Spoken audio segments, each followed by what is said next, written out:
call 2015 Livingston County Board meeting to order.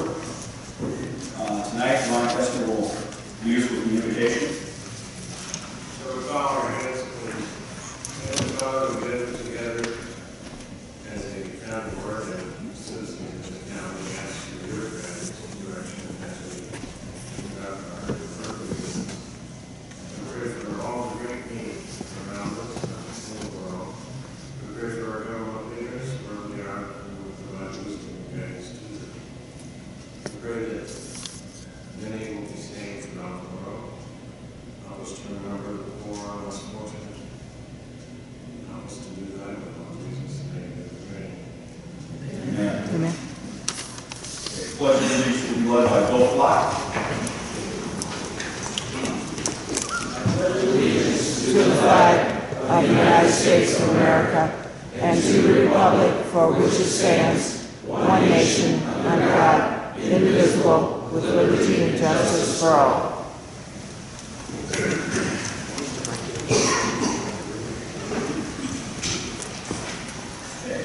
Roll call, please. Arvidas. Here. Bundy. Here. Kimball. Here. Carl.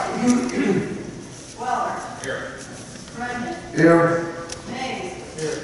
Holt. Here. Weber. Yeti. Yes. Keith. Here. Yoder. Here. Coleman. Present. Steichen. Yes. Schaefer. Yes. Ingalls. Here. Young. Here. Ritter. Gerwin. Here. Clark. Here. Allen. Here. Fannin. Here. Kessner. Peterson. Okay, everybody's got a copy of the agenda. On presentations A, resolution of respect. We're going to do that next month, but I crossed that off tonight's agenda. With that change, I will entertain a motion to approve the agenda. Motion by Steichen. Second. Second by Darrell. All those in favor? Aye. All those against? Motion carries. Everybody's got a copy of the minutes. I entertain a motion to approve the minutes. Motion by Mr. Yoder. Thank you. Second by Mr. Gimbel. All those in favor? Aye. All those against? Motion carries. Okay, tonight we have with us from Membridge, Cheryl Harvey, Jennifer Smith, and Taylor Smith. And Mike Wood.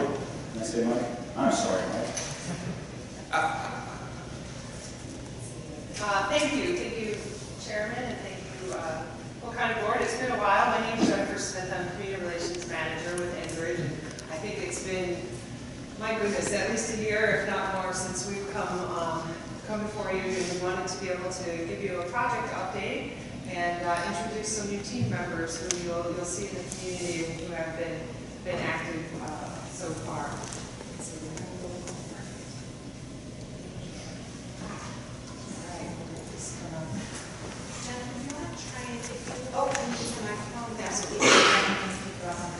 Absolutely. Let's see if I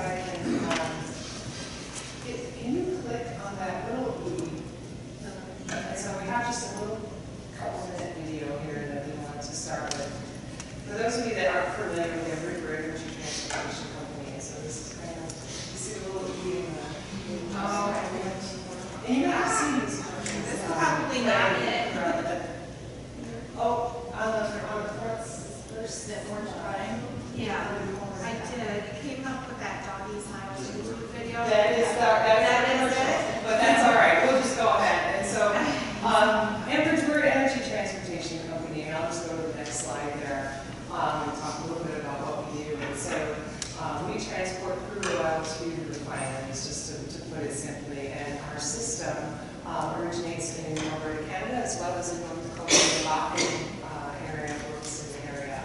And so, we actually transport about 70% of the crude oil that is refined and used right here in the Midwest. And we're considered a midstream company, which means we just do the transportation. We are not refining, we do not transport finished products, but it's all crude oil that's coming through it. It's about 15% of the overall U.S. energy consumption that's being transported on Enbridge's pipeline.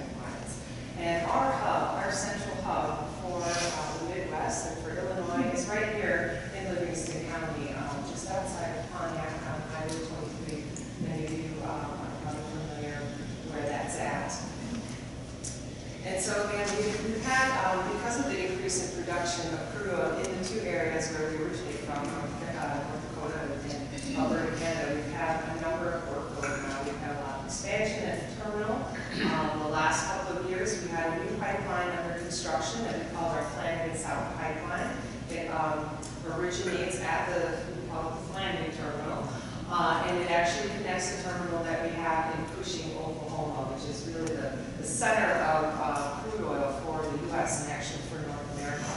That line paralleled an existing line that was built in the late 50s, and then we purchased it in the 2000s. For the last year or so, we've had a lot of activity, planning activity. We've seen some road use agreements go through your system here in Livingston County most recently for both our Southern Access Extension Pipeline and our Line 78 pipeline. And so I'll start with Line 78. We currently have a line, again, this is a pipeline that we purchased that originates at that planning terminal and transports crude into another terminal we have in Northwest Indiana. Our Line 78 project is building another pipeline to pretty much parallel the existing, and this is to increase our capacity to be able to transport crude oil from North Dakota and Canada into the Chicago markets. That project is set to start construction this spring, so we are tying up a few more finalizing permits and road use agreements, but land acquisition is nearing completion, and we should see some construction activity starting in April. And right now we actually have some surveying activity and some preparation activity along the right of Southern Access Extension, originating at that planning terminal and going down to Patoka. And so Patoka is another kind of petroleum storage hub. There are a lot of our customers that have other pipelines and activities down there. And so this project actually was originally announced in 2009. Then due to markets and other factors, it kind of was put aside for a while, and then we re-implemented it or opened it back up or started talking about it again back in 2012. And so we're finally at the point through getting through our regulators and getting our land acquisition and such to the point where we are planning to start construction of that pipeline coming up this summer. And we're hoping to be able to start in May, between May 15th and June 15th. And so that pipeline it actually follows the same corridor coming out of our terminal that the other two pipelines do for about 10 miles or so, and then it kind of turns south and heads down onto its own right of way. It's about 167 miles pipeline. And just to talk a little bit about the regulations for these pipeline projects that are going on. So we are regulated federally by the U.S. Department of Transportation, and they actually have a division called the Pipeline and Hazardous Materials Safety Administration that oversees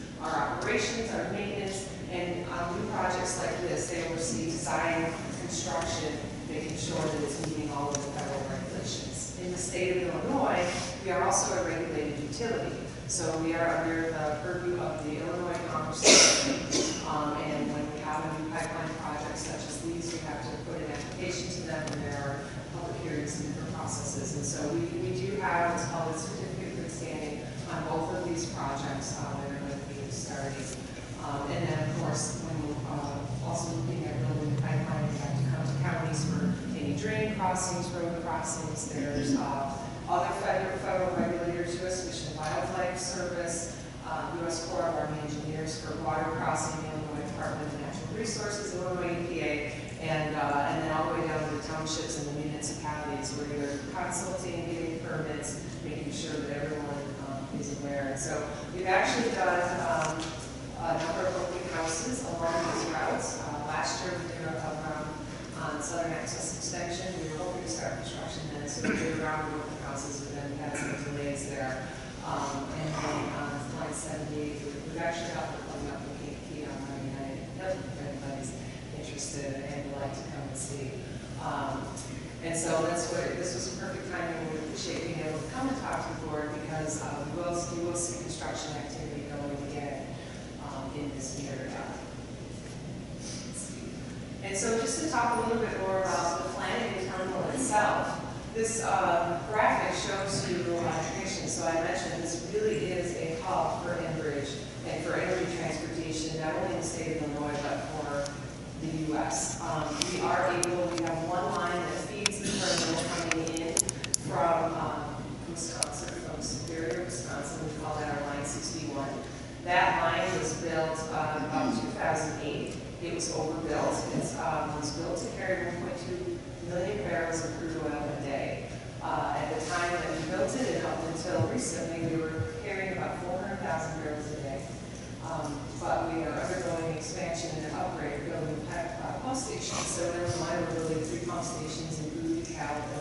County. In Wisconsin, we've actually had 12 pump stations under construction. And so the line right now is running at about 560,000 barrels, but by the end of this year, it should be at its full capacity.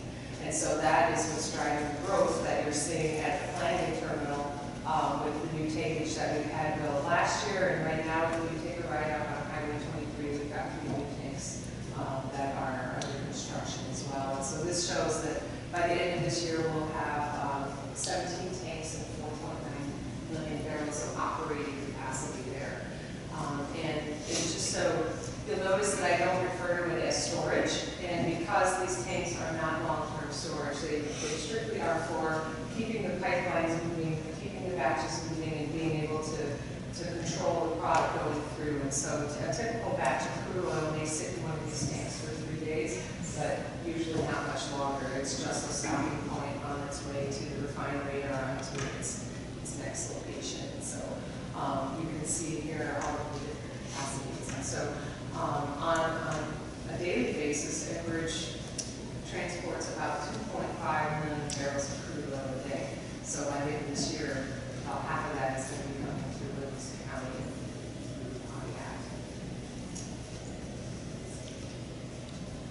So some of the benefits of this project, so I mentioned this is all North American domestic crude oil that we're transporting here. And while this part of the country, actually Canada, has been the #1 importer of crude oil, most people don't know that, for decades.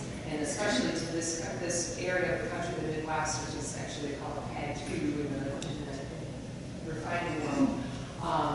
Because there is additional production going on in those areas, the demand is there to not only pull more from Canada and North Dakota to the Midwest, but also to get these refineries down further south, as well as out east. And so refineries are set up to handle different types of products.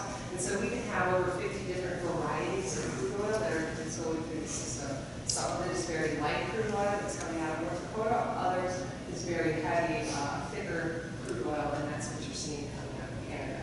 And so some of the national benefits of these projects is a more reliable, secure source of energy for us right here, and it's reducing the imports that we've seen coming in through some of our coastal areas.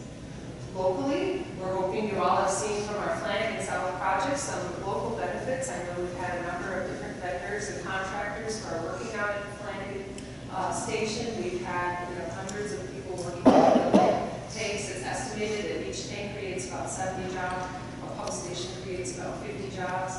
On the Flanagan South Pipeline project in the just under 200 miles of it that was in Illinois, we had over 1,200 workers. And so about half of them came with the contractor, which was Michael's, but the other half came from our local union halls. And we're looking at welders, operators, laborers, you name it. And along with that, you've got crews that are looking for places to stay. They're eating in the restaurants, they're doing laundry in the laundromats, they're renting out homes, et cetera. And so with Line 78, it's estimated that there are going to be about 800 workers on that, maybe at its peak capacity of construction. We are thinking that that would be one construction season, and then also on Southern Access Extension as well.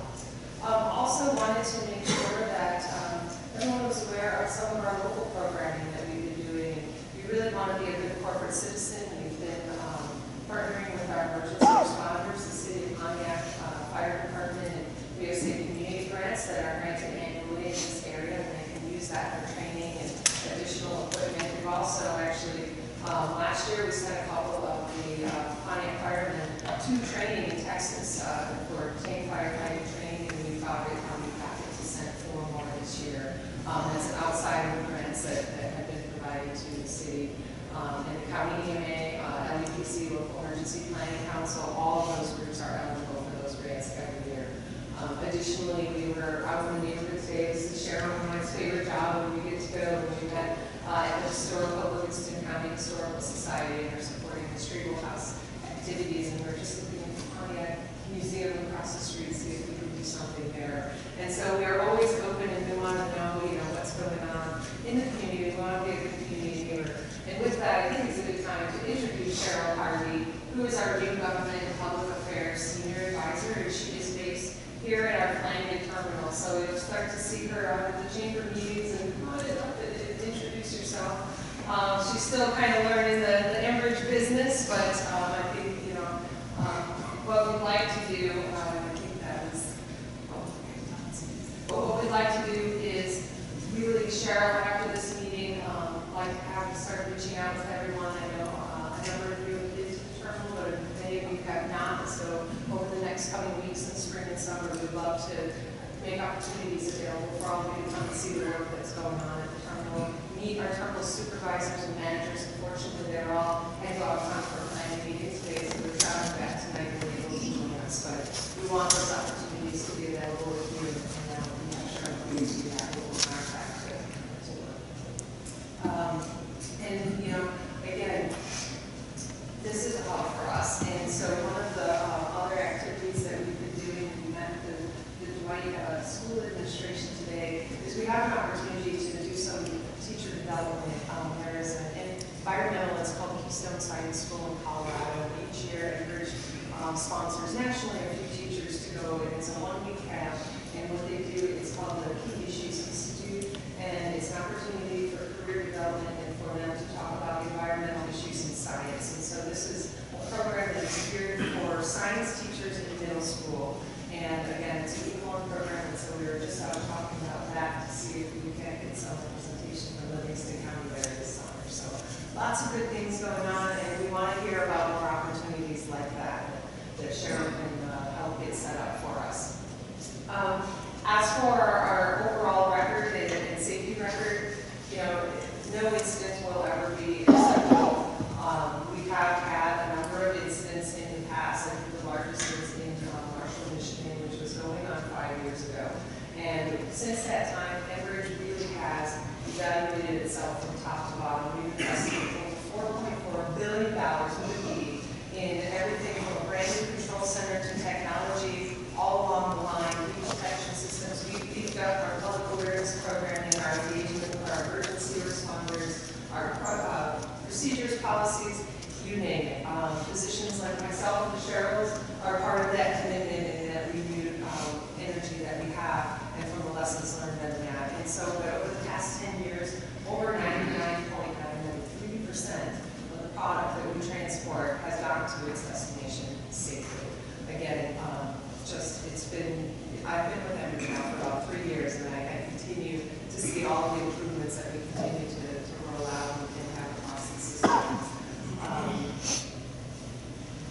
Other things I wanted to talk about the new pipe and the pipes that we have, and so some of the design features that are built in to keep the pipeline safe and keep the product in the pipeline is, this is all 100% steel. It has epoxy coating on it, which is like a sandblasting coating that actually bonds to the steel, which helps with external corrosion. The pipelines are all monitored 24/7 from our control center in Edmonton, as well as all of our facilities can look at the same screens and have the same access that the control center does. We have valves, remotely operated valves across all of our system, and on the older lines we've been actually cutting in more valves so that there are smaller segments of pipe that can be isolated. The new valves that we're installing can be shut down in 2 minutes. And it's really amazing the technology that's available and that we're putting on our system now.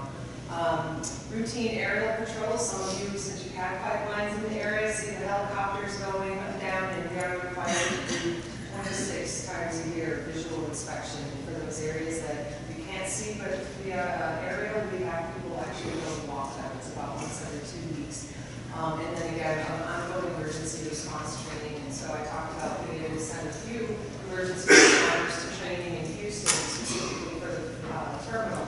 But we have annual pipeline awareness trainings with, we actually partner up with other pipeline operators and other companies in the areas, and we offer that every year. It's free for emergency responders. We also try to get our excavators to those meetings because the number one actually damage to pipelines is third party. And so we want to get excavators out there, remind them to call Julie before they're working and making sure that they're aware of where our pipelines are. But we also have now a free online training for those that can't make it into one of our in-person opportunities. And that is together with the U.S. Fire Marshals Association. So if anyone's interested in that, we can get that information to you as well. And just another little stat, I actually just found it in our own materials, but over the past 7 years, the number of environmental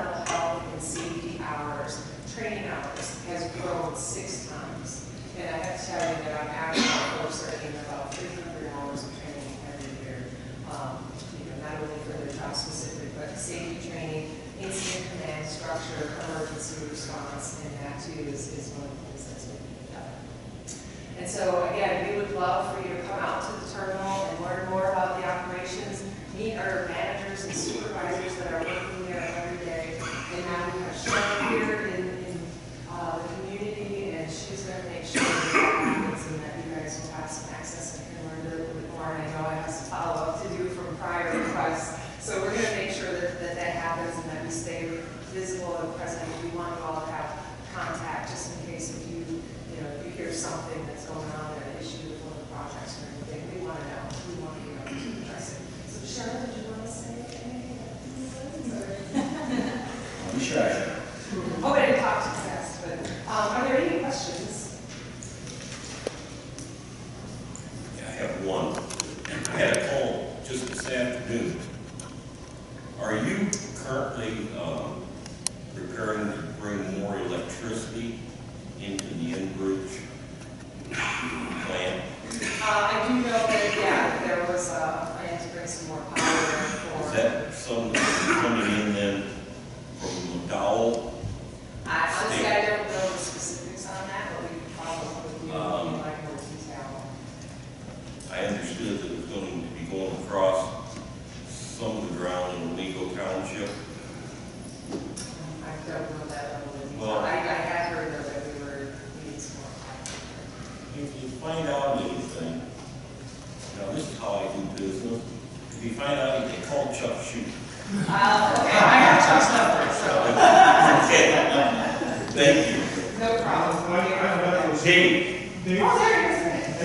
They have corresponded with us. ComEd has already sent that plan to all the townships and to our office. So it's, the permits haven't been signed yet. ComEd is working with the entities, for that. But it is coming out of the McDowell substation. One is to be underground going west over to 66 and then up that way. That's going to be entirely underground. The one that's going east and then up to Owego, clear up to Cugie, Dale Township, and then over to the Flanagan Station. That would be an overhead line. But that's a new property. I mean, they don't have a lease. They've got to get... On the county road, they're going to upgrade poles within existing right-of-way. But some of the Owego section is new pole line. Yes. So it'll be But going we up, have, if you want to, it'd be going up Odell Fairbury Blacktop. actually it's a little bit less than there. It's like a 1900. Thank you. And you always have an invitation. Of course. I got a phone call about it too, and I was wondering what the change in voltage was. The comment was maybe this is a high voltage line that's being added.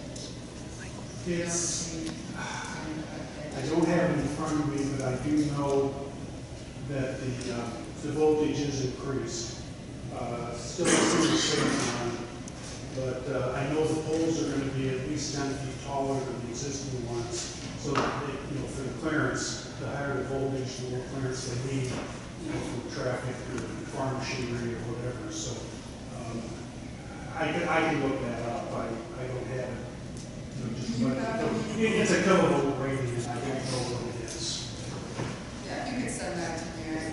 Well, it's a little, well, I can give you that information, but the entire set of plans that we have about that. Is there no map of where the lines are going? Yeah, there's a simple map for that. That's what I was thinking. Yep. Oh, I'm sorry.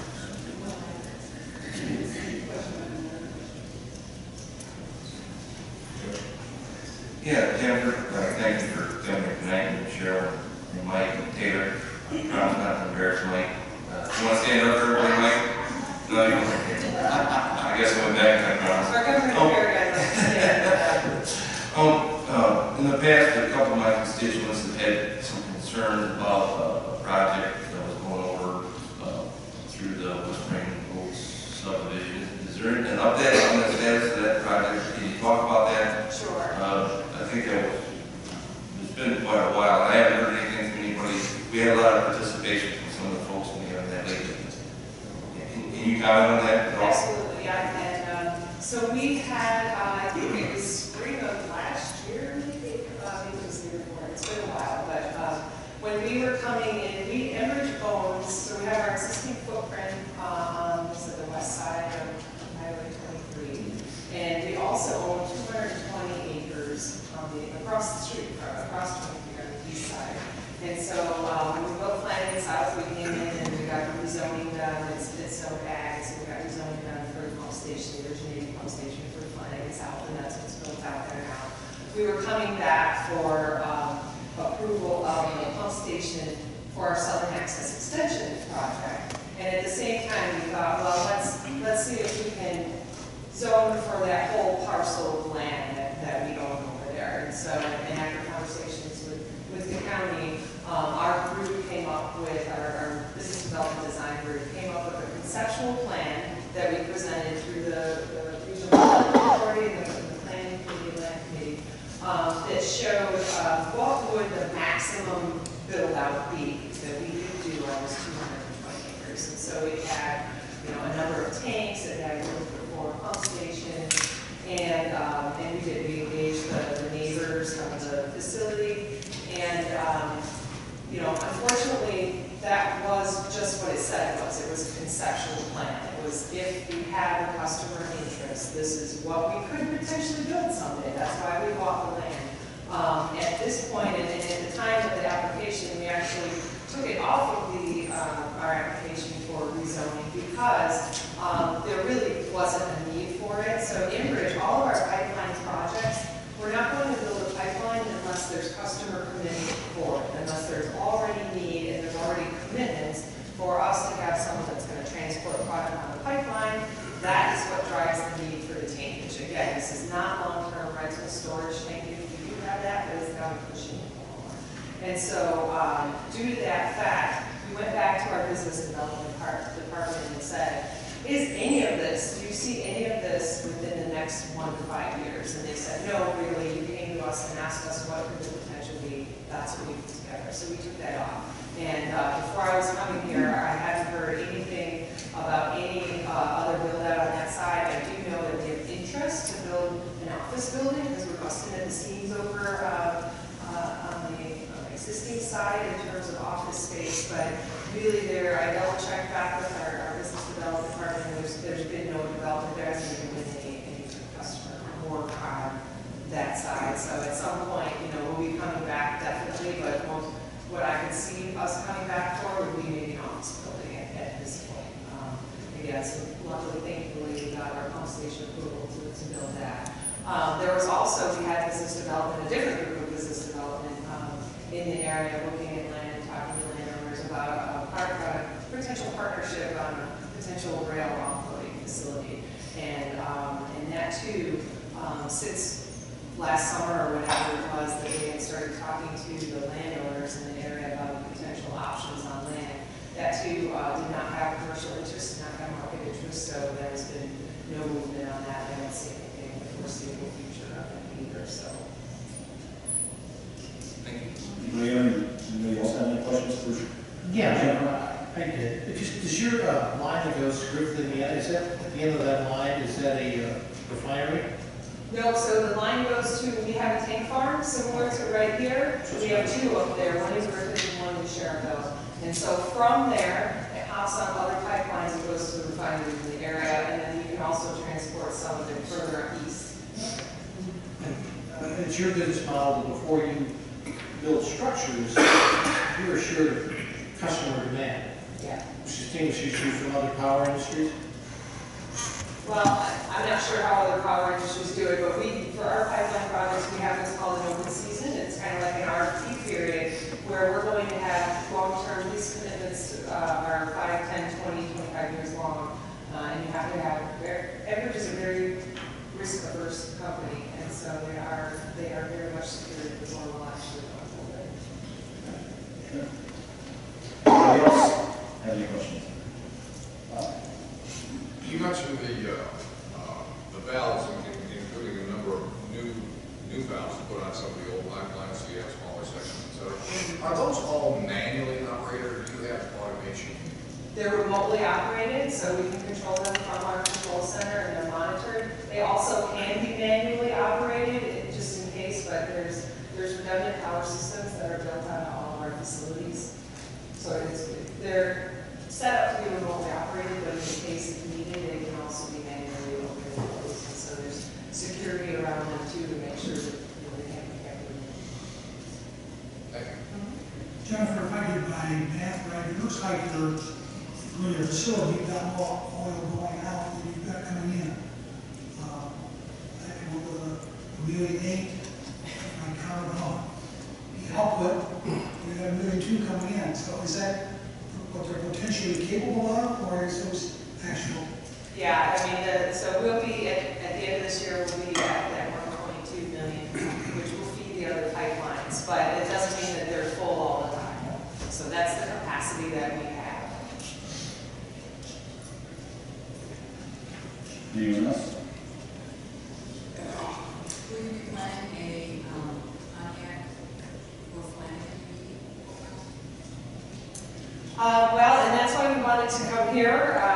The team, because we've had so much work going on out here, the team, we have one in Kankakee, and we're hoping that folks from Livingston County will go to the Kankakee, but that's another reason we wanted to come out to the board meeting and make sure there's an opportunity to let the public know and let all of our board members know that construction's starting and where we're at with those projects.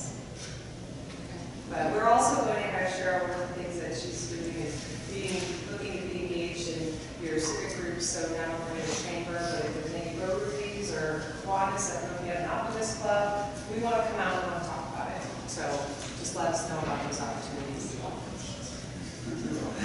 Great.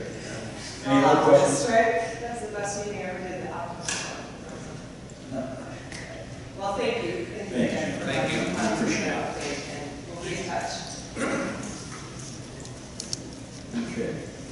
Tonight we also have with us from the Department of Corrections, Board Randy Feaster, Joey Stallman, and Forrest Nash. Thank you, Mr. Chairman. Our efforts this evening has three goals.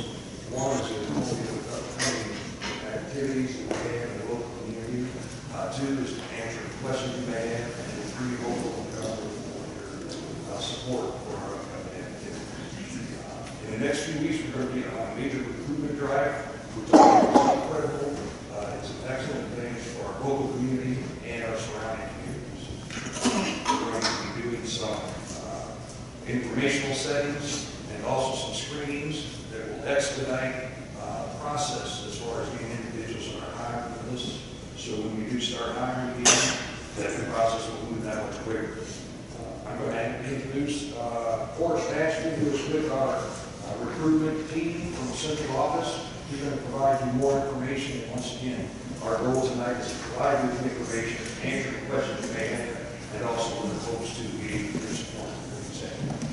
Mr. Ashby? Thanks, CYE. I'd just like to thank the county board and the Mr. Martin family for this allowing us to be in the community. As the board members going to just build on what he said, I won't be before you too long, but we are looking to recruit for Pontiac Corrections. We're looking to hire people that we get through the super screening test. We encourage females, minorities, we volunteer in Florida, veterans, and we try to be a good neighbor. I appreciate Childress and Mr. Cox being here today. I've only been to Pontiac a few times on business, and but I'm so impressed. I just have to say, I'm from Quincy, Illinois, so I see we have a county market, so that kind of got me close to home with the Neiman family. But everywhere I went to post this flyer, I was greeted and just welcomed in the community, and that tells me a lot. I think that this community is just a hard-working community. You know, it's like family-oriented, driven, and I had 2 meals, and I had 2 good meals. I had some bean soup at the restaurant over here, and I had a nice Italian dinner at the restaurant across the street. So I like Pontiac. I don't think I'll be leaving Quincy anytime soon, but no, thank you for just what this town stands for. I mean, I can tell, you know, we try to be a good neighbor at the prison down there, and the board does a fine job, and what we want to do, we want to add to that. And I know that there's quality people, loved ones, your neighbors, sons and daughters, that we can get to this informational session on March the 18th at the City of Pontiac High School to inform them on the process to be hired. And we're trying to bring jobs to the community. And we want to start from the city and the community of Pontiac, Livingston County first. As the board did say, we are looking the surrounding Streeter and some of the other little townships, but our main focus is Pontiac, Illinois. So I just want to thank each and every one of you for the help. I know the chairman's been, getting the word out there. I've been walking up and down the street, visiting some of the businesses, and I just appreciate just the support that I've been given. And I'm new in the community, but it means a lot to me, and I can tell I've been doing this for a little bit. I can tell the character and quality of people just by the visit. And no one's turned me away. Everybody invited me to come back to the restaurant, and I had some of the best bean soup yesterday in my life, and I made a mistake and ordered a whole bowl. I should have got a half a cup, but I like to eat. That's one of my downfalls. So also I'd like to introduce my manager, Joni Stallman, and she represents the employee screening process. So we're looking to try to help your constituents be successful. So if anybody's looking for a position as a correctional officer, this is what we're here for. So if you have any questions for me afterward or for Warden, but I think it's important that I introduce Joni because she oversees the whole department. Hi. I'm not going to stand up here unless you guys have a lot of questions or anything, but our goal is to build up our eligibility list for Livingston County so that we can get officers to come work at Pontiac Correctional Center. It is our plan. We haven't announced the dates of our screening, but we're actually going to do a special screening for Pontiac. Our plan is to do that April 1st and 2nd, but we want people to show up at our informational session on March 18th so that we can explain what is expected and what is needed. There's certain documents that they have to show up with. We don't want people just showing up at our screening dates because if you don't have the documents and you're not prepared for the screening, we'll have to turn them away. So we're encouraging everybody to show up for our March 18th informational session. Have any questions? March 18th is from 6 to 8 p.m. I have to be honest, we started this recruitment effort in hopes to hitting the Livingston County area, but I have been told that this information has gone way outside, so I'm hoping, we were hoping for a couple of hundred to maybe attend. There may be more than that, so it may go past 8 o'clock. Our goal still is to target people who want to work at Pontiac Correctional Center. If we have people that show up at our informational session that want to work at other facilities, we certainly welcome them, and we're going to guide them accordingly. But our special screening that's going to take place the first week in April will be for those people only who want to work at Pontiac. Yes. But that doesn't include Dwight campus and. Yes, yes. The way our process works is that people get to pick 2 counties in which they want to work in. So those people who actually want to work in Pontiac, not the Pontiac Correctional Center, not the town, who wants to work at Pontiac Correctional Center, will be invited to attend the special screening the first week of April. Those who want to work in another facility, we will guide them accordingly. We'll do screenings in different parts of the state. Does that make sense? Yeah. Did I make that clear? Yes. How many people are you looking to hire? We don't have the total number yet for Pontiac. It depends on our budget people. We get those numbers from our executive staff. Right now, our eligibility list for Pontiac is low, and so that's why we're doing this, is that so that we can be prepared, so that when we do get the numbers and they do tell us how many people can be hired at Pontiac, then we can hire them without delay. Sure. I have one question. Well, one of the problems we have with the Pontiac Correctional Center, often or sometimes at our county jail, we have qualified people that have gone through training, and then all of a sudden there's an opening in Pontiac Correctional Center, and so then we're looking for correctional officers again after we've already got an investment in them for training. Now, it would seem only right that Pontiac Correctional Center would reimburse us for that training so that we wouldn't have to have it again. Wouldn't you agree with that? Well, I can't comment on that. I would have to defer that to our CFO. Well, defer it to him. I would bring that up to him. That hurts us. I'm sure it does. I'm sure it does. And you know what? We totally understand that. We have people that leave our parking facilities to other places too. We appreciate that we get well-trained people. Certainly appreciate that, but, Well, we like to do it on your dime. and we apologize for taking it. Give them a flyer, that'll make it Yeah, we'll pass it on to you. Sorry. Any other questions? Any other questions for Johnny?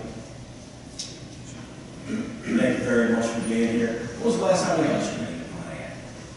That we actually had a screening in the town of Pontiac? I think it's been about 10 years. It's been a long time. Yeah, generally we don't do that, and just to explain, is that we set up screenings, but we tend to set them up quarterly, in the northern central, which we do in Springfield and in the south. So we don't generally go to communities to do special screenings, but because Pontiac is special, and because we want the eligibility list to be ready so that when we can hire, we're going to do the special screening here in Berkeley.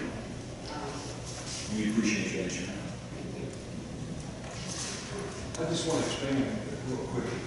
The process we're doing here in the next 2 weeks normally takes anywhere from 9 months to a year, and sometimes even longer. So this is very advantageous to our community, as to both Pontiac and the local communities as well. And obviously, we want to get our local people's jobs. So it's very important to come to this information center at 18, because as mentioned, what's going to happen in 2 weeks. Normally, it's a process that takes sometimes almost a year. So that's the importance of this. On behalf of the Illinois Department of Corrections and Pontiac Corrections, thank you guys for coming to this. I do have one question. Can I ask, where are the flyers being placed? Are you putting them? We have, Forrest has been in the community for a couple of days, and we're going to send some more staff up, so they'll be all over the communities, in the businesses. We've actually got some staff posted on Facebook, so kids are floating around. Because I represent kind of the outline here, this flying in. Okay. To the west. And are you going to any of the, We are, now, Assistant Warden Mottler, I know has been, Annabelle, Assistant Warden Mottler, she has been out handing out flyers to people who already work at Pontiac, who live in those communities, so we're getting it out that way. We can certainly get you some flyers and forward to make sure it gets to your community. I mean, that's our intent. Okay, that's our intent, is to get into the surrounding communities so that the information is out. I'm also told that Assistant Warden Mottler had placed on the local TV station. Here's a wild thought. You might want to try the local newspaper and radio station, and if you talk to those two, We've been in communication with the media. But any media assistance that we can have, that's really appreciated. We will get you some flyers. Thank you. Okay. Sir, I do have a couple of flyers for you.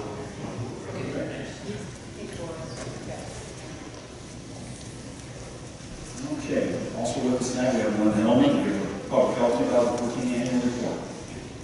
Okay, the 2014 annual report was emailed out to you. We'll get that out. On the very front page of it, it lists who's on the Livingston County Board of Health, and they're appointed according to their expertise in the public health field. Joe Station is your representative here on the county board, and it also lists the TV board. Listed on there is our current staff members as of November 30th, 2014. For your information, that boils down to 31 full-time people, 3 part-time, and 7 PRN. The PRN people tend to be our retired employees. They'll come back and work on planning and help us out when we need some help or come in and work a couple hours. They've already been trained. That boils down to 34.5 FTEs. It is about 4 FTEs lower than last year, and that is because of my grant funding, and I'll get into that on the finances. On the next page, right on the inside, I cover the tax levy. We do have a TV running tax levy. For that tax levy in 2014, I received $28,725.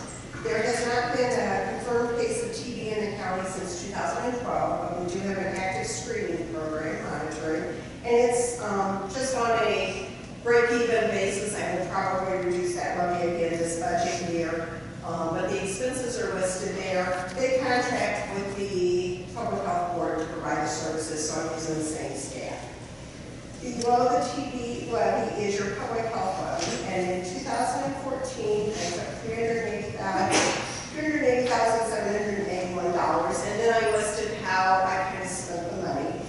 The money, 19% of it went to our maternal child health programs, which tends to be family planning, WIC, family case management, breast and cervical cancer prevention. Another 16% went to senior services, and that is our care coordination unit. This care coordination unit works hand in hand with the community health care program in which we fund. Environmental health are the mandated programs, food, water, and sewage, and that 60% of the tax levy. Animal control was in there, and it was transferred to the sheriff's department. The rent, I really paid $54,500 to the county, but some of that money I try to get from my grants. If I can get it out of a grant, I'll try to get it to reimburse. Communicable disease control is another mandated program, 2%. And the other is used for eye plan, which is mandated to do every 5 years, some of the administrative functions, and sometimes I have to use it for a match on a grant, such as a 10% match. If you look below that, it says what I've taken in the public health levy since 2005. On the right side of the printed brochure then is the finances for 2013, 2014, and this is on a cash basis. For the tax levy, it does add the TB and the public health levy together. I am highly dependent on grant funding, which is 38% of my funding, and you can see that is why I decreased some of the full FTEs. Fees for service is where we go for third-party reimbursement for our medical clinics, and we're working hard to get reimbursement from insurance, Medicaid, any kind of third party that we can. We do have a donation fund for cancer donations and miscellaneous donations that people have supported for decades. Of interest to you is the Livingston County Community Health Care Program. That is the homemaker and this home nursing program that you have funded for me. It is 14% of my revenue. It provides homemaker services for eligible people and home nursing for those that are eligible. The Q of the state is dedicated to the wellness program. It was set up, and that's probably been in effect for 25, 30 years. Dwight Farmer gave us some money to the health department to set this up. Holiston Trust, I get a donation from them each year, and it is dedicated to the school-based health center over at PTHS. That's what they want to fund because it is a Pontiac program. Animal control revenue, what we took in, and EPSDT is Medicaid for public aid. And some of that is a Medicaid match that I get for a grant fund. Some of it is what we go out for services. As I said, it is on a cash basis, so I get paid whatever the state wants to pay me. So I had, at the end of the year, approximately $140,000 outstanding in grants, which is pretty typical. Usually the quarter will go anywhere from $140,000 to $220,000 outstanding. Expenditures, it's primarily personnel. If we had personnel and health insurance, that would go up to 73% of the expenditures is where that money goes. On the last page of my annual report, it lists all the programs that we do and the numbers in a comparison for 2013. Most people don't realize how many different programs we offer. We usually say just call us, we will link you up to whatever program you need. It's a comparison to 2013. Of interest to you is that community health care program for home services. We furnished 3,280 homemaker visits, which was the equivalent of 5,077 hours of service to 78 unduplicated clients. And why we put the hours in there is we really looked at the mileage, and the county's so large that yes, we would rather send somebody you go and do all the homemaking they need for 3 hours. Sometimes they go 3 times a week. Now sometimes you can't do that because they do need the contact. Home nursing was 929 visits to 4,300 patients. If you look at the bottom column, the first column, the care coordination unit, they had done 200 assessments, and they either referred to the community health care program or they go to the state program, and they were also responsible for the nursing home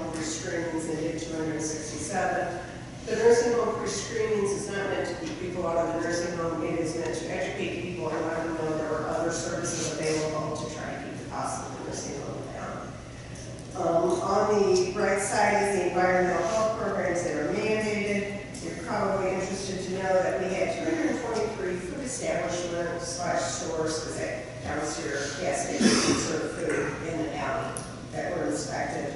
The other interesting fact is for our vital statistics, for a long time we averaged about 500 births and 500 deaths. We have dropped to 400 in the past 5 years.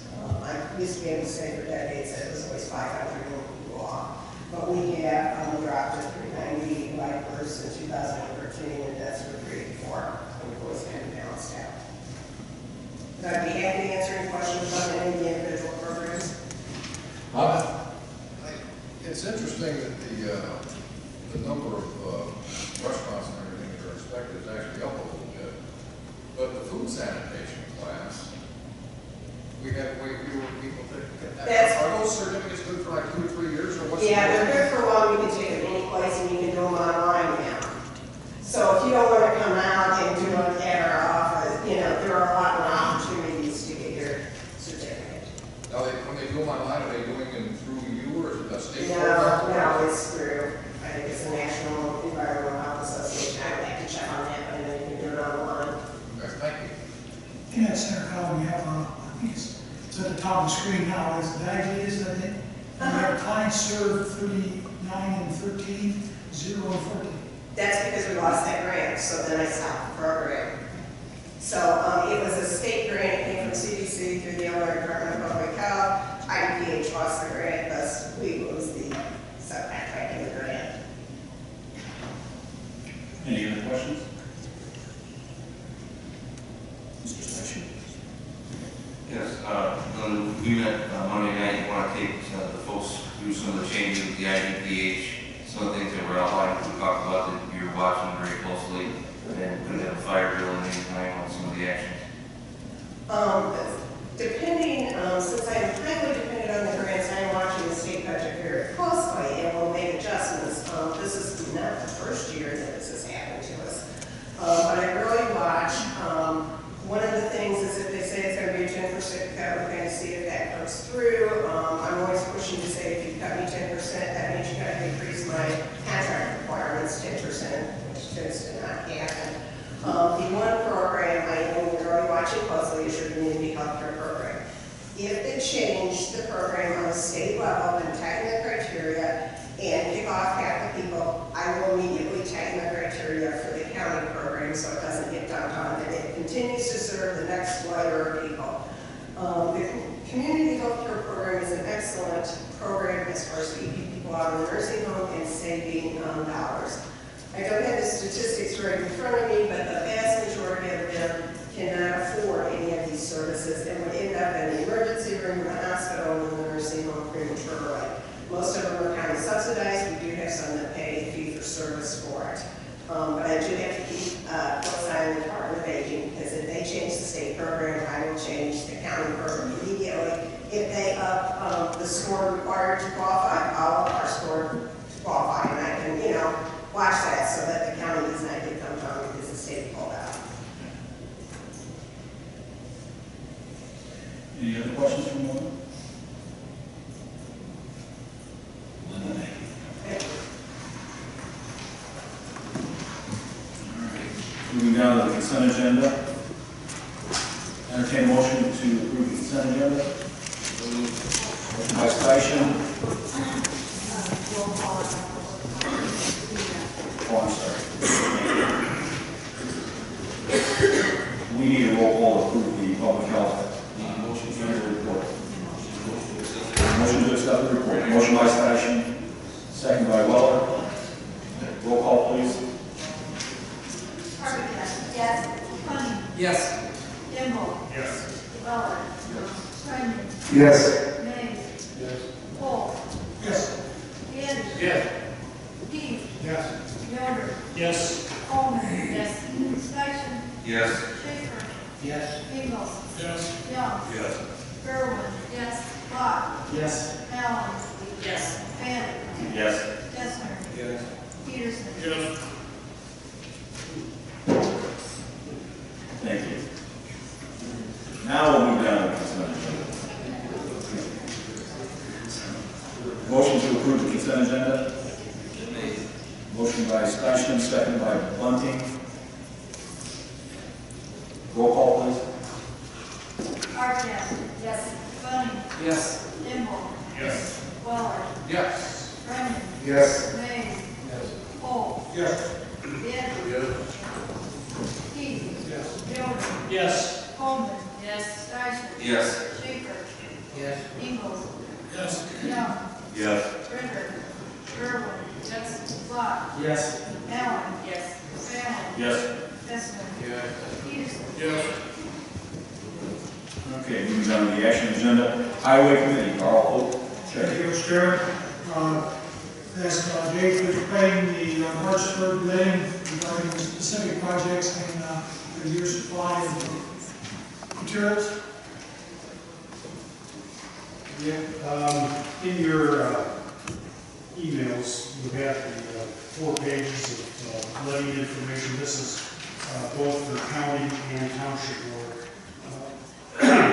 Motor fuel tax expenditures.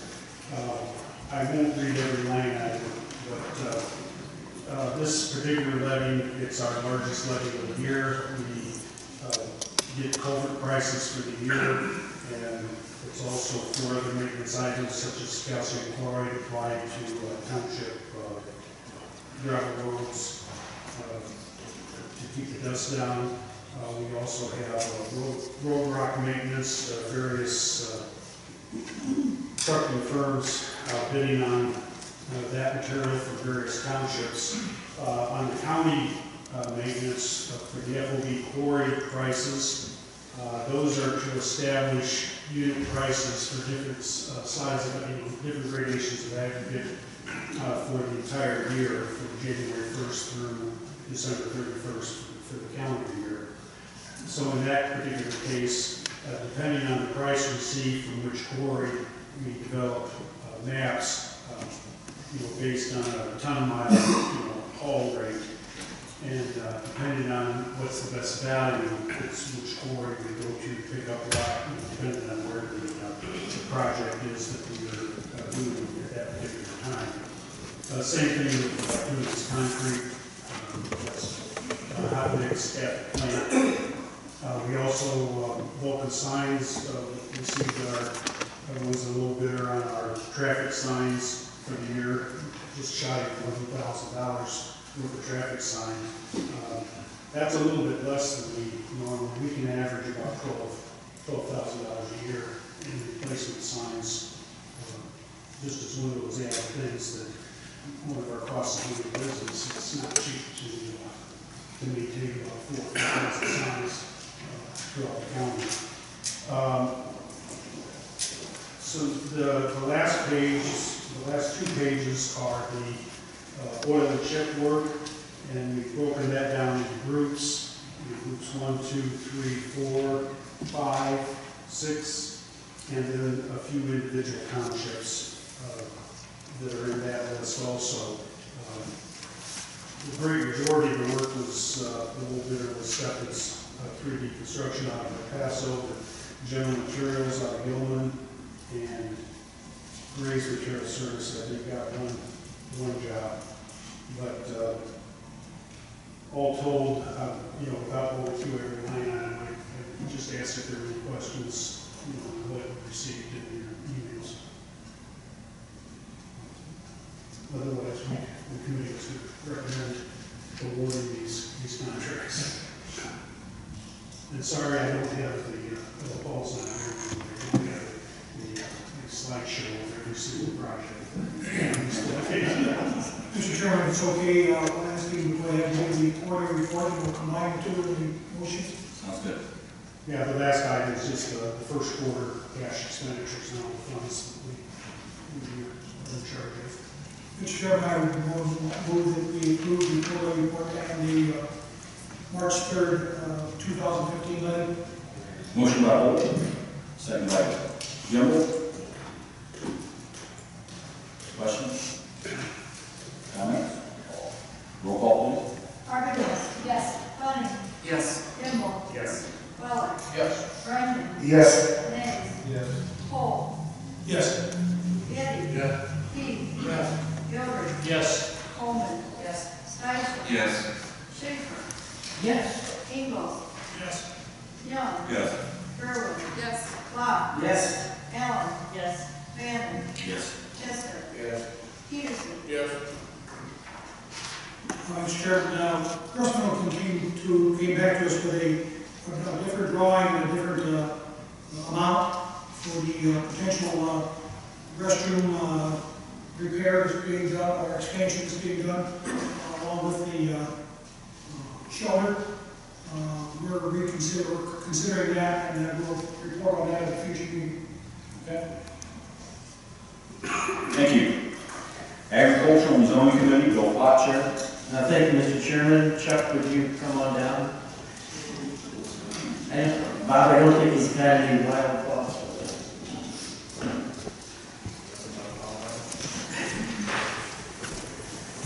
Calendar for us for Pleasant Ridge, is that? Yeah, our ongoing calendar for the review of the Greenwich Pleasant Ridge is next Monday on March the 16th, and the following Wednesday on March the 18th. Those will both be at 6:30, and it'll be at the Walton Center, which is correctional center at the high school for the 18th. So, the last meeting we had scheduled at this point in time for March, we had March the 25th. We had some conflicts with some spring vacations with schools and personnel meeting and so forth. So we just have one more meeting on the 25th. We are working to close those meetings out. We're starting to work on a list of remaining concerned citizens to testify. If anybody else wants to do it, please get their name on the list so we can start going through the list and finalizing. Any questions for Chuck? Yeah, Mr. Chairman, Bill. I don't know if this is for Chuck or for Bill, but I was wondering, since we kind of put a hold on the reviewing the ordinance for the wind things, are we going to be looking at extending that moratorium? At this time, we're hoping that we can do some double time. We have extra meetings after the wind farm hearings are over to get this done within the 6 months. So the 6 months expire in July, is that right? Yes. Those next meetings for ZBA are all fair. The next two are February, the 25th, we have to confirm a date on that. I'm working to confirm that date tomorrow, sometime. And I work committee.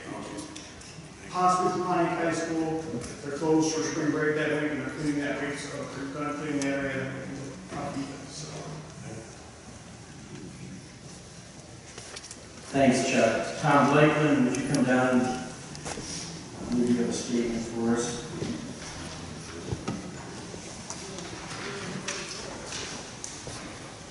And I'll elaborate a little bit on Chuck's report concerning the status of the hearings. As everybody's aware, on August 20th of this year, an application was submitted to the county for a wind energy conversion system pursuant to the county wind ordinance.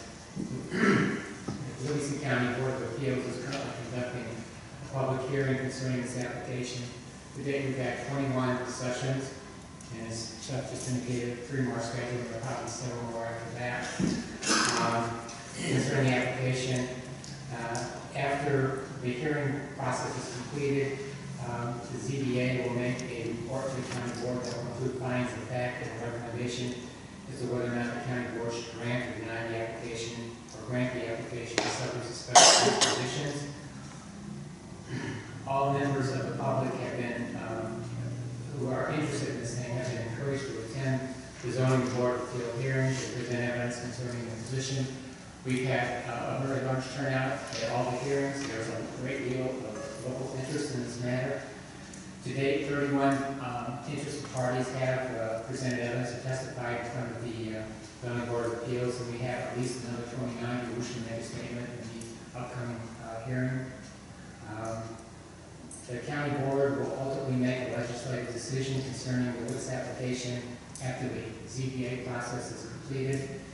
County board members, and I know you've heard this before, are again advised that this should not make any public comments which explicitly endorse or reject any WITS application pending before the zoning board of appeals. Furthermore, in making a decision on the WITS application, county board members are to Board members should not consider any information submitted to them by letter, the internet, or any other public communication outside of the human process. Does anybody have any questions? Thank you. Thank you, Tom. That concludes my report. Okay, thank you. Personnel Committee, we have the other guest here. Thank you, Mr. Chair. I will turn this over to Linda, so she can talk, please.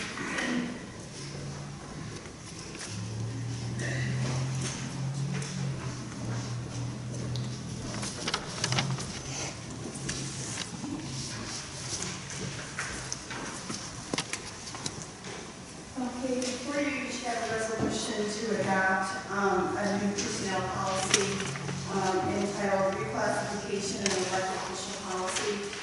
Over the past couple of years, we've had people go from a union to an elected official position, or from a union to a management position, vice versa, non-union to management, non-union to an elected official position. And there's always confusion as to how do we handle the payout of vacation time, sick time, how's their salary get set, if they were in the union, do they still get union benefits as far as medical allowance, uniform allowance, that type of thing. And we've always said, oh, well, back in the 80s, the board passed a resolution, and then we have to do a lot of digging to find this resolution. And it's been very cumbersome. And so we felt that if we would have a new policy that kind of outlined, we hope we've outlined every scenario and covered the different things that need to be covered when someone decides to take a management position or run for an elected office. And that person then knows up front, this is what's going to happen. If I win the election, this is what's going to happen. If I get promoted or I get reclassified to a management position, this is how it's going to work. So I came up with a policy. I talked with Christy and a couple of others. I think we've got everything in here, and it's out here for your consideration to vote. If you have any questions, let me know. Any questions for Linda? And this will make all past practices, past resolutions are null and void. We will, from today forward, if you pass it, this is how we will address these situations. Carolyn? If I recall right, this was reviewed by council, right? Yes, yes, Seth and Tom Lakeman, and then Tom sent it to the attorney, who is the FOP representative, and have their blessing. Any other questions? Okay, well, I make a recommendation that we adopt this policy. Motion by Tobias, second by Coleman. Sorry. I'm going to say that. Discussion? Roll call, please. Arvidas. Yes. Bunning. Yes. Kimball. Yes. Weller. Yes. Raymond. Yes. Mays. Yes. Cole. Yes. Weber. Beatty. Yes. Keith. Yes. Yoder. Yes. Coleman. Yes. Steichen. Yes. Schaefer. Yes. Ingalls. Yes. Young. Yes. Gerwin. Yes. Flock. Yes. Allen. Yes. Bannon. Yes. Chestnut. Peterson. Yes. Thanks, Linda. That is my report. Thank you. Public Property Committee, Mike Ingles, Chair. Thank you, Mr. Chairman. You have in front of you this evening a resolution that is recommended by the Public Property Committee. The resolution provides for the county to enter into an agreement with Midwest Energy to serve as the exclusive broker for Livingston County in the acquisition of electrical and natural gas utilities. Harry Gauger from Midwest Energy is here. If you read the resolution, It simply gives Midwest Energy the authority to watch gas rates and the electrical rates, and if they deem appropriate, to lock us in at hopefully the lowest possible rate. Common practice with energy rates moving around. Obviously, we're a large user as a county. The committee felt that it was time to take this approach and try it and see if it would not provide substantial energy savings. Midwest Energy will do this primarily in concert with Chad Carnahan, our maintenance supervisor, who watches the utilities almost on a daily basis. They're both here. If you want specifics about how the program works or anything, they can answer those questions. With that, I would make a motion to approve the resolution. Motion by Ingalls, second by Plot. Discussion? Hearing none? Carol? I wondered if you had any idea where is there a general expectation that prices will rise, or is it just totally up in the air this time? Gary?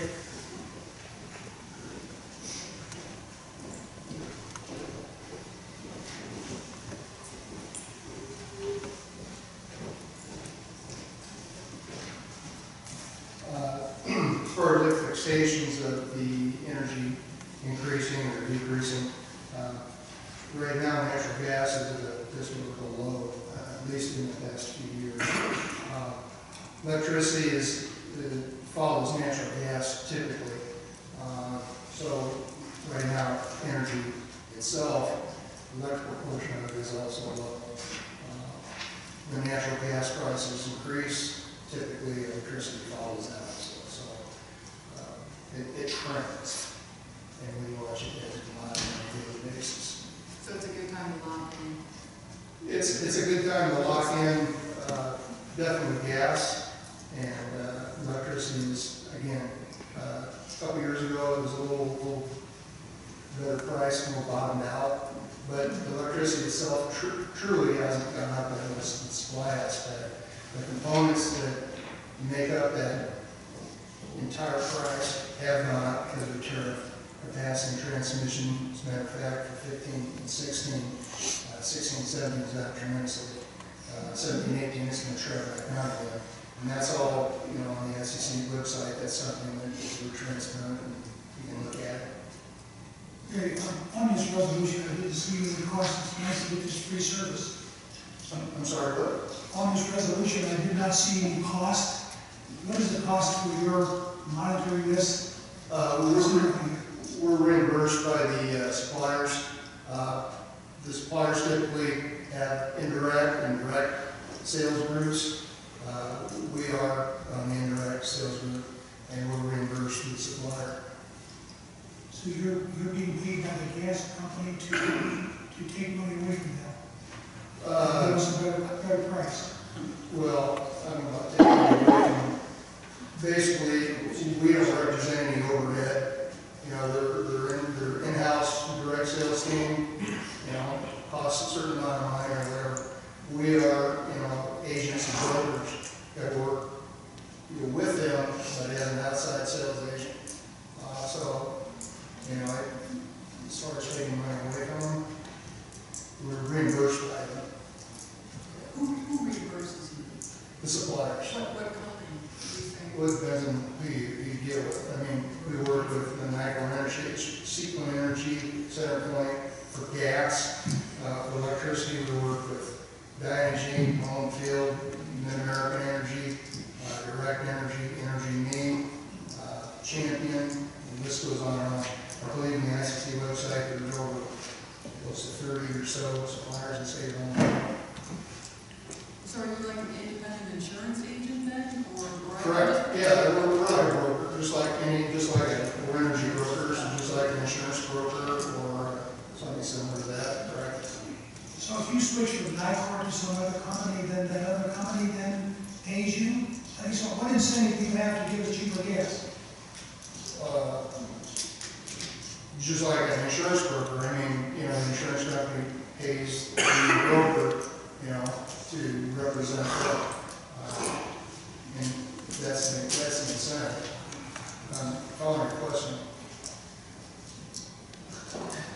Yeah. Yeah, I'm still trying to understand exactly how it works too. Like, so who would approve, let's say you come to the county with a 3-year contract at X rate. So how does that get approved and bring it back to the county board? Correct. Well, I don't know how you guys are set up, but some of you. No, actually, the resolution that the state's attorney's office drew up gives the chairman of the board the authority to lock in rates anytime he sees fit in capitalization with Chan or anything. That's the resolution that's been presented. How long it works? It does not Do we say. have like a 3-month contract, turn around and get a 6-month contract, and then another 2-month contract within a year? Typically, contracts are between 1, 2, and 3 years.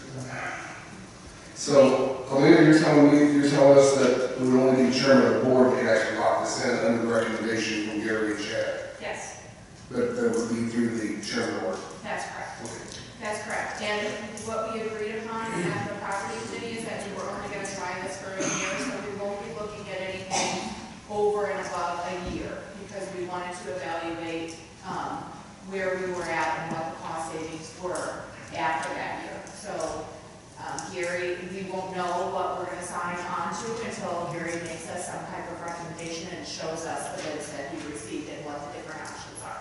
But I think, just to clarify, that when we talk about a year, we're talking about locking in prices for a year, not a contract with Gary. Gary's an advisor, that's all it amounts to. He's going to bring various rates at various times, in this case to the chairman. Gary, can you give us a little bit of a background that you gave the property committee when we sat back there and kind of how you got to where you're at, being involved with the Kids in Their Hospital, and how you come to be, offering this opportunity? Sure.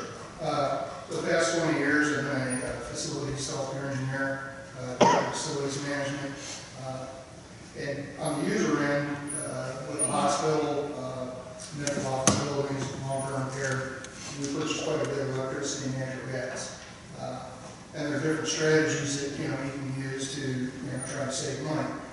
Typically, some of what Chad's position is, we're not considered a money maker or cost, whether we do that or not. That's what we're looking at. So we don't have too many opportunities to save our players money. With some of the skills that I've learned and some of the things that I've done, over a period of time, I learned how to purchase energy in an efficient manner, both natural gas and electricity.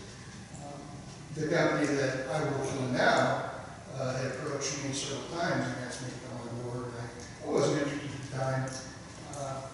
And they continued to ask me, and I thought, it's a good time to do it. I've been in regulatory business, second only to atomic and nuclear power for over 20 years. So if I was ever going to do anything different, this would be time to do it.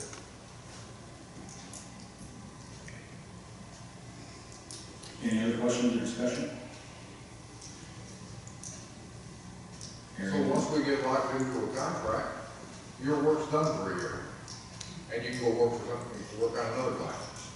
Well, yeah, I don't work just with one client. We're the largest Asian state in the A year from now, you come back and see us. Well, no, I don't work that way. I'll advise you throughout that contract's period of time, because I look at, what energy is doing. Again, there's so many ways to, work your contract. You can set it up so that there's opportunities to purchase, for instance, natural gas, spot pricing, or at a certain time for a certain amount. Again, it's whatever you decide to go into. There's index contracts, you just follow an index, and if you see, for instance, last January, February, March, we're not going to get or to grade an index, we're going to get time to lock in some natural gas, try to hedge and get some savings. conversely, there's also a bad time to try to set up contract people that are running index, comes in and they want to lock in a lot of energy when it's sky high. Well, you know, that rising tide, that's all right, so it's good at that time to, you know, wait a little while. The point is, I'm trying to advise my customers throughout that period. You know, I don't have a crystal ball where I can say exactly, you know, what it's going to be in a certain period of time. But I can see trends, and we mark the course daily. So, you know, I have a little more feel of it than the general public. Let's put it that way.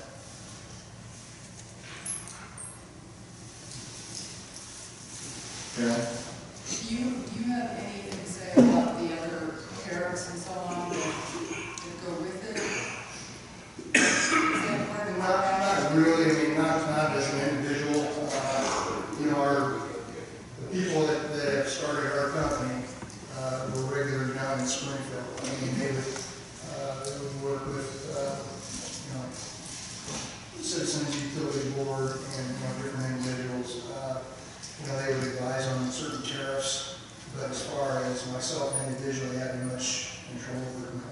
So whatever deal you present to the chairman, it'll include those tariffs as a matter of law, and that just is part of the. Correct. It's like tax, you just add it in and get the total amount. Right. Again, there's many different vehicles that you can use when you purchase the energy. You can purchase a contract where everything's included. You know, you got your supply, the energy component of it, your line losses, ancillaries, capacity, transmission, RPS, all of it. Or what you can do is you can break all those components out other than energy. The energy supply itself, because the energy supply component is truly the only thing you can really lock in. I mean, that's absolutely a lock during the point of contract. And I have a lot of customers that will do that and they'll just do pass-through with everything else. Others will want to say, okay, show us component prices, you know, and typically, as long as those prices don't go up by tariff a tremendous amount, the suppliers will absorb it, they won't pass it on. But I advise all my customers, it's in the contract terms that they can't pass it on. So, those are some of the things that I read in contracts and I advise the customer as to, you know, what's involved.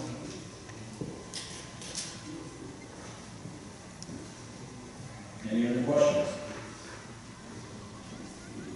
Hearing none, roll call please. Margaret, yes. Bunny, Yes. Kimball, Yes. Weller, Yes. Runyon, Yes. Mays, Yes. Holt, Yes. Bill, Yes. Heath, Yes. Yoder, Yes. Coleman, yes. Steichen, No. Schaefer, Yes. Engel, Yes. Young, Yes. Gerwin, Yes. Block, Yes. Allen, Yes. Fanning, Yes. Kestner, No. Peterson, Yes. Okay.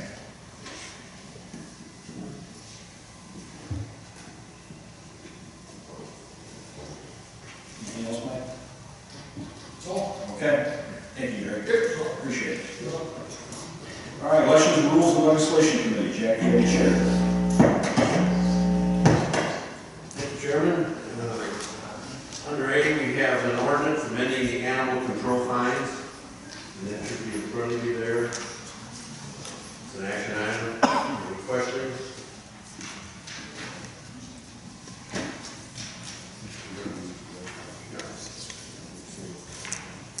I'll move the motion on that. Motion by Vietti. Second by Arvidas. Discussion? Hearing none, roll call please. Arvidas, yes. Bunny, Yes. Kimball, Yes. Weller, Yes. Runyon, Yes. Mays, Yes. Holt, Yes. Bill, Yes. Heath, Yes. Yoder, Yes. Coleman, yes. Steichen, Yes. Schaefer, Yes. Engel, Yes. Young, Yes.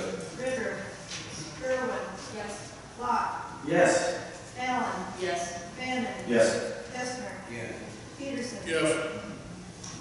Okay, under B, we have a resolution calling for the protection of county government funding, and that's also an action item. Is there any questions on that? That resolution's in your packet. Maybe Alina could enlighten on that. Okay. Any questions? We discussed it previously before we came here.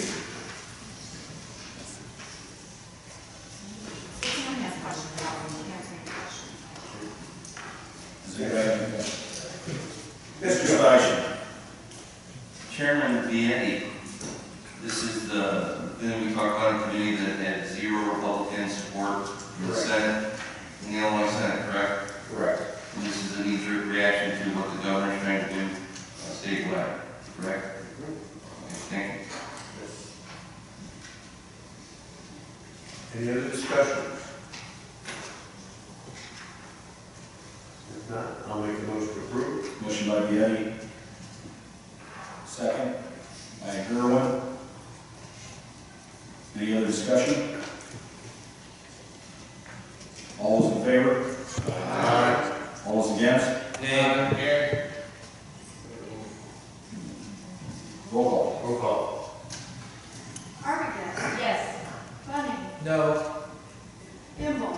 No. Miller. No. Runyon. Yes. Mays. Yes. Holt. No. Getty. Yes. Heath. Yes. Yoder. Yes. Coleman. No. Station. No. Schaefer. Yes. Ingalls. No. Young. Yes. Gerwin. Yes. Locke. Yes. Allen. Yes. Bannon. Yes. Kestner. Yes. Peterson. Yes. 14 members. And 7 nays. Motion carries. And that's the end of my report. Thank you. Thank you, Jack. Sheriff General License Committee, John Yoder, Sheriff. Thank you, Mr. Chair. We had our committee down at the jail last week, and Superintendent Cox gave us a tour of the jail.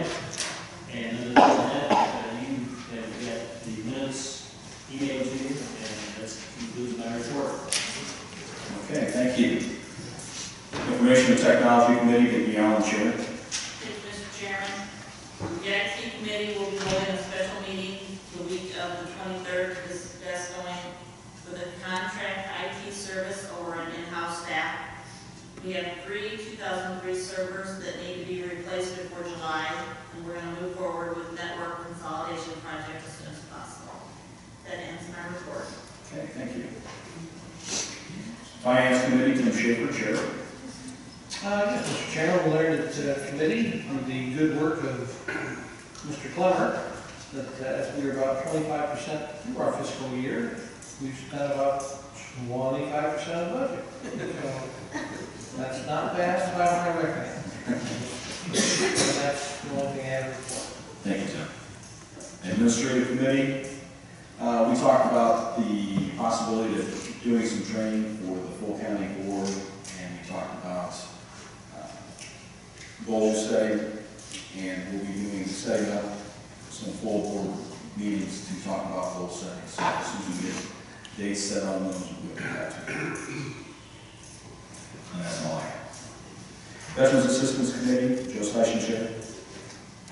Thank you, Mr. Chairman. It was a pretty short meeting that a week ago Monday, there were some other people in town that kind of stole our thunder.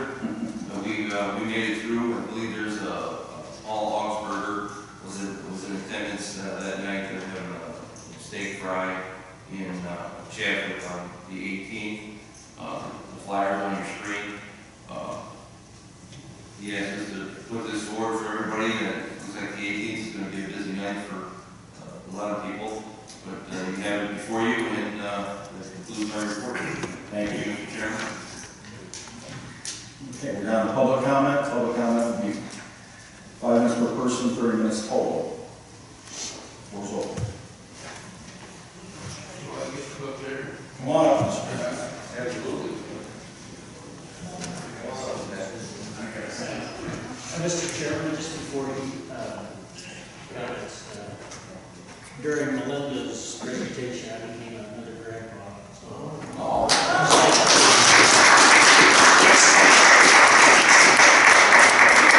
I appreciate the plug, I really don't have much to do with it.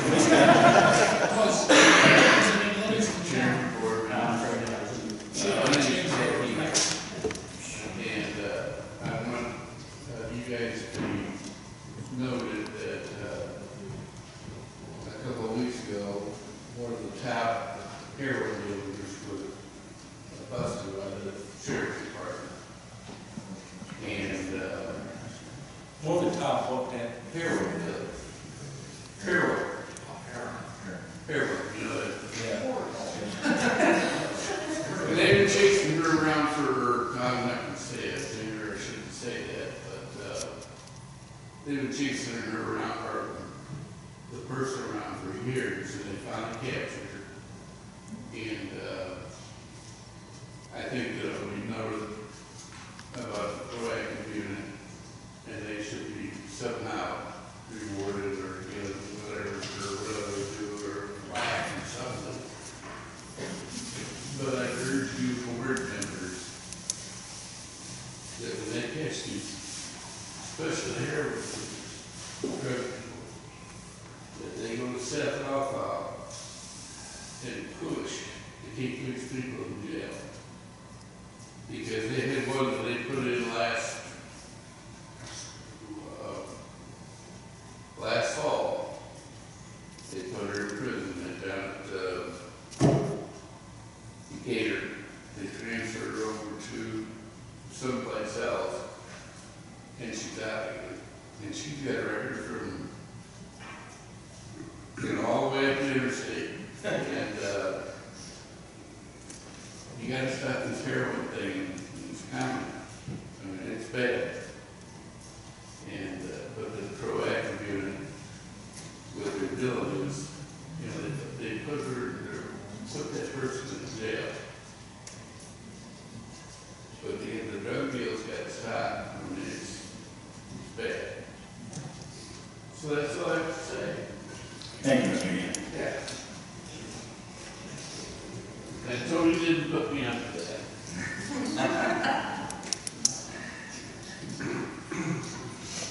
Anyone else? Chair Cannon? Yes. I had a couple things. On your desk, a statement of economic interest forms, which needs to be filled out on both sides, and signed and dated, and returned back to our office as soon as you can. I did your per diems. You will be paid the 27th of March, and I have passed out your sheets with the per diems on that I have so far. If you get anything else to me by tomorrow before 10 o'clock, then it will go on this quarterly pay.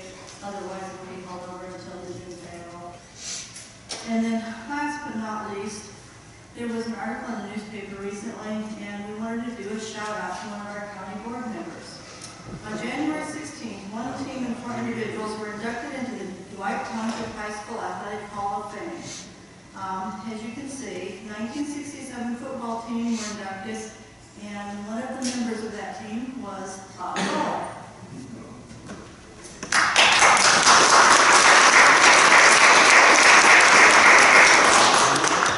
We couldn't resist that one. I'd like to let everyone know that that picture is really not the 1967 football team. There are, they mislabeled that picture when they put it in the paper. There are a number of them in the picture that were on the 67 football team, including me. But there's a number of them in there that are way younger than us. And if the picture was wider, there's some that were older than us as well. And as a personal note, in 1967, that guy there with that label on him didn't have this belly. I think I weighed about 120 pounds, and I was about 5'7" or 8". So, But heck of a hitter. yeah. And guard and tackle. So at the end of the bench, guard and water bucket tackle, anybody that comes there. Thank you, sir. Anybody else?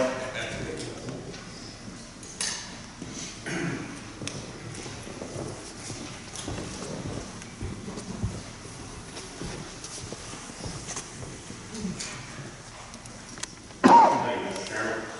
On behalf of the Livingston County Farm Bureau, I'd like to invite all the county board to a legislative breakfast tomorrow morning at the Elks. Begins at 7:30, and we should have representation from all of our local representatives, state, through the House, Senate, believe there should be representation there from the U.S. Senate as well. So just wanted to pass on the invitation. Thank you. What time is that? 7:30.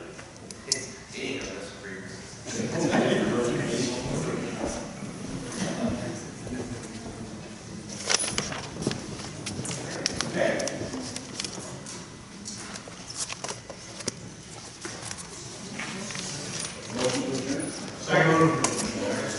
Motion by Getty, second by